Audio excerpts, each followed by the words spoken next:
और आज हम green legal foundation metro bus हेल्डिंग की तरफ से एल वार्ड में पब्लिक को कॉल एंड रेबीज के बारे में जागरूक करने के लिए आए। धन्यवाद। नागरिकांना आवाहन करण्यात येते की मुंबई महानगरपालिका व metro waste handling private limited यांच्या मार्फतीने कंस्ट्रक्शन व डेमोलेशन डेब्रिज कचरा उचलण्याची सेवा उपलब्ध केली गेली आहे। कृपया करून आपला डेब्रिज कचरा इकडे तिकडे रस्त्यावर न टाकताना मुंबई महानगरपालिकाला देण्यात यावी।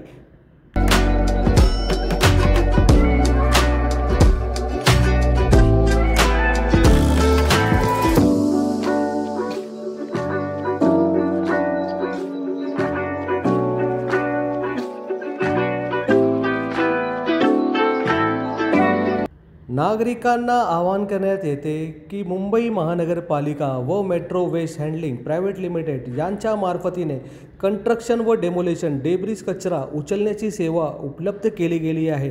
कृपया करून आपला डेब्रिज कचरा इकडे तिकडे रस्त्यावर न टाकताना मुंबई महानगरपालिकाला देण्यात यावी।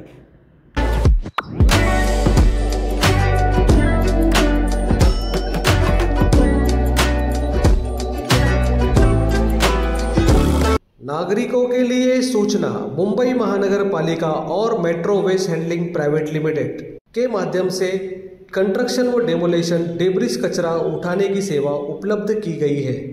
कंस्ट्रक्शन व डेमोलेशन डेब्रिज कचरा यहाँ वहाँ ना फेंकते हुए मुंबई महानगरपालिका से संपर्क करें। डेब्रिज एंड कॉल योजना के तहत आपका डेब्रिज उठाया जाएगा।